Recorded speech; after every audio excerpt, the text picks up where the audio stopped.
I think music can resonate with people on a deeper level to words. I think you can say more with music and with melody than you can ever do in any language with any words. I think that's why instrumental music translates so well abroad in different places where there's no language barrier, because everybody can identify with it, You know, lyrics and vocals are a different skill set, not something that we specialize in.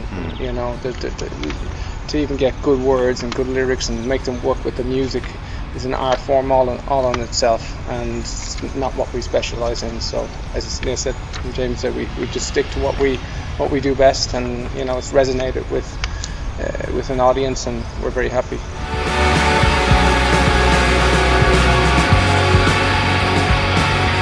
Probably when I'm not in good form. Yeah, usually for God Is An Astronaut. I think most of the songs are written when we're going through tough moments. I think you're more inspired at that point. If you're too happy and too content, or just play on the Xbox all night or something. So yeah. Yeah, music is a therapeutic process for us, and I think, you know, if we're going through tough times, music is always there as the answer and the cure for us. If you're happy, you can write the odd couple of songs, like Fireflies and Empty Skies was written when I was happy and stuff like that, but you know, yeah, usually it's dark moments is usually when we feel like writing. I think the most important thing with Ghost Tapes is initially when we had written some of the songs, we wanted to go out and actually play the songs first live, but because of the pandemic we couldn't, so that's why we dropped the X effects and stuff. We went back to amplifiers. We wanted to make it sound as live and energetic as possible.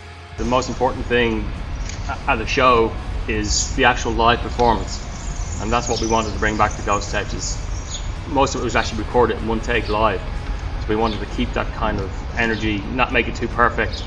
I think that's what Ghost Tapes was really about, was making it energetic live. I think as the band has its own kind of character, and I think Ghost Tapes is there to capture each of us as individuals as well. Like, you know, Lloyd has its own unique style, and Niels has his, Jamie has his, and I have mine, and together there's a vibe, and that's what Ghost Tapes captured as a performance.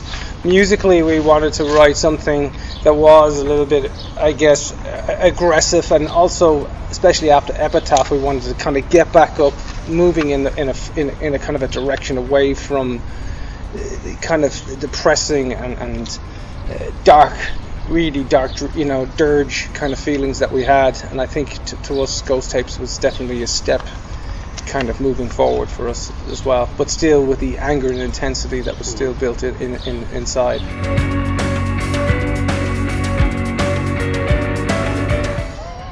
There's so many to talk about. I think the worst one actually was we had a show in Barcelona about 10 years ago, and our drummer went missing, and we found him in the subway, and he was painted like a tiger. He had a concussion for like 6 days after, and he had to play the next couple of shows. It was in bad shape. I don't know, good memories. What do you think?